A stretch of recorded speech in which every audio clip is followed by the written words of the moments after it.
बिस्मिल्लाहिर्रहमानिर्रहीम। जमहूर की आवाज़ आप देख रहे हैं M2M उर्दू पर। दो इशूज़ पे बात करेंगे, दोनों ही बड़े अहम इशू हैं। PTI में जो धड़ेबंदी है उसकी सियासत अरूज पर, परवेज़ लाई की ज़मानत होते ही हम्माद अज़हर को क्यों मंजर आम पर लाया गया और कौन मंजर आम पर आने वाला है, इस पे बात होगी। और उसके बाद फिर गुलजार अमाम शंबे, 1 साल हो गया वो कौमी इदारे में शामिल हुआ, उसने ख़ुद को कानून के हवाले किया। उसका ऐसा करना दीगर जो बलोच दहशतगर्द ग्रुप हैं उनके लिए क्या मानी रखता है, और रियासत की जानब से जो ऐसे ग्रुपों को मुज़ाकरात की जो पेशकश की गई है उस हवाले से भी जो है वो बात करेंगे।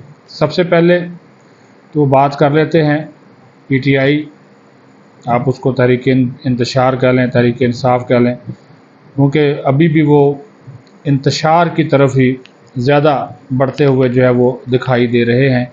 उनके लीडर का कल भी हमने ज़िक्र किया कि जिस तरह के वो बयानात दे रहे हैं कि मुल्क को तबाह कर दो, एहतजाज करो, बाहर निकलो, जला दो, गिरा दो, लेकिन उसकी जो अपनी जमात है वो ख़ुद इस वक्त सियासी जलाओ गिराव का शिकार है।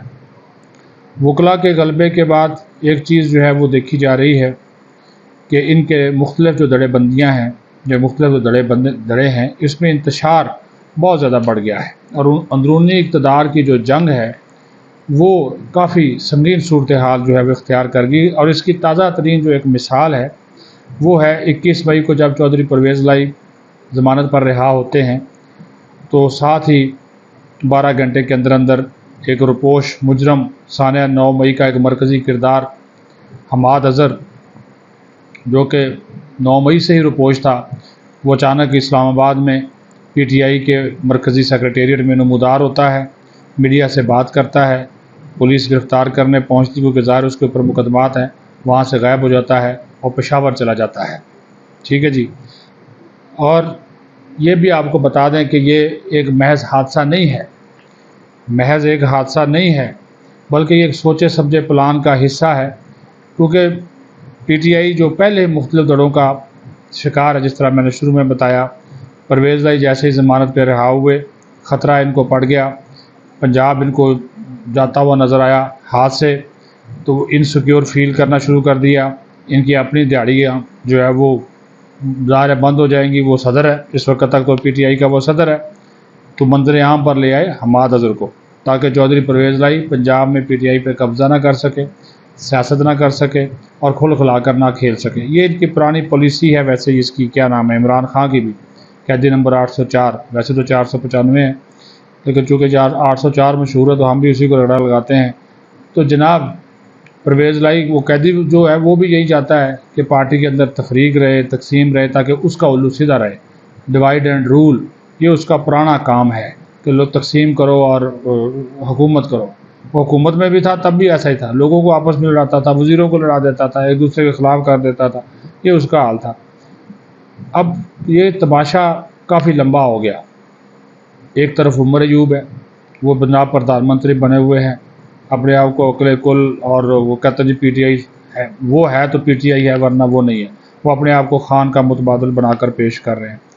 दूसरी तरफ जनाब रऊफ़ हसन है, वो भी अब एक नए लीडर बन गए हैं। ये खुसराबाजी के बाद वो जो उन पर हमला हुआ ख्वाजा सराओं का, तो वो खुसराबाजों ने जो उनके साथ वो किया है वो उसकी तहकीकात जारी है, उसके ऊपर हम बात नहीं करते हुए गुस्सा कर जाते हैं, गालियाँ निकालते हैं फिर सोशल मीडिया के ऊपर।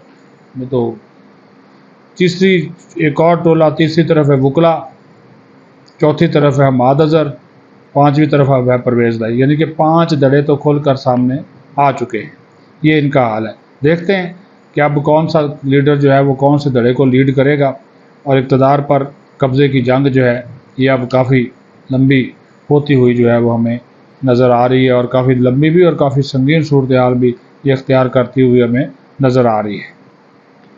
गुलजार अमाम शंबे की हम बात करें तो 2023 में आज ही के दिन यानी कि 23 मई को पाकिस्तानी सिक्योरिटी फोर्सेस को एक बड़ी कामयाबी मिली, जब बलोच अलहदगी पसंद लीडर गुलजार अमाम को गिरफ़्तार किया गया, और जो हमारे दिफाई और सिक्योरिटी माहिरीन हैं قانون نافذ کرنے والے ادارے ہیں انہوں نے بھی اس کو ایک بڑی کامیابی قرار دیا، کیونکہ مختلف جغرافیائی مقامات پر مہینوں تک پھیلے ہوئے ایک اختراعی اور انتہائی احتیاط سے منصوبہ بندی کے بعد جو آپریشن کیا گیا اس کی روشنی میں اس کی گرفتاری ہوئی۔ یہ جو انتشار پسند غیر ملکی ایجنسیوں پر یا ان کے غیر ملکی ایجنسیوں کے اعمال پر جو لوگ کام کر رہے ہیں، لیکن پاکستانی فوج ان کے عزائم میں سب سے بڑی رکاوٹ ہے، ان کے عزائم کو ناکام بنا رہی ہے۔ اب بھی بلوچوں کے لیے وقت ہے کہ وہ اٹھ کھڑے ہوں، دشمن ناصر کا مقابلہ کریں۔ گلزار امام شمبے ان کی مثال ہے۔ پھر صوبے میں جو قانون نافذ کرنے والے ادارے کامیابیاں حاصل کر رہے ہیں اور پاک افغان سرحد پر، پاک ایران سرحد پر جو باڑ لگائی گئی ہے اس کے بھی کافی اچھے اثرات آئے ہیں، ثمرات اچھے آئے ہیں۔ کچھ 700 سے زیادہ تو 750 کے سے بھی زیادہ قلعے تعمیر کیے گئے ہیں پاکستانی فوج کی جانب سے افغان بارڈر پر، اور DGSPR نے بتایا تھا کہ 98% جو باڑ لگانے کا کام ہے افغان بارڈر پر مکمل ہو چکا ہے، اور 90% جو ہے وہ پاک ایران سرحد پر، تاکہ یہ جو دہشت گردوں کی آمد و رفت ہوتی ہے اس کی جو ہے وہ روک تھام ہو سکے۔ جیسی گلزار امام شمبے گرفتار ہوا، ریاست کی جانب سے مفاہمت کی پھر پیشکش اور گروپوں کو بھی کی گئی، اور وہ پیشکش آج بھی قائم ہے۔ ریاست کہتی ہے کہ وہ قانون کے سامنے، آئین کے سامنے، ریاست کے سامنے سرنڈر کریں اور پرامن ماحول میں اپنی زندگی جئیں۔ وہ مذاکرات بھی ان سے کرنے کے لیے تیار ہیں۔ ظاہر ہے جب وہ گرفتار ہوا تو جو بلوچستان نیشنل الائنس تھا، اس کے ساتھ ساتھ دیگر عسکریت پسند گروپ، ان کے لیے بہت بڑا دھچکا تھا۔ جو بلوچستان میں مشکل سے حاصل کیے گئے امن کو غیر مستحکم کرنے کی کوشش کی جا رہی ہے،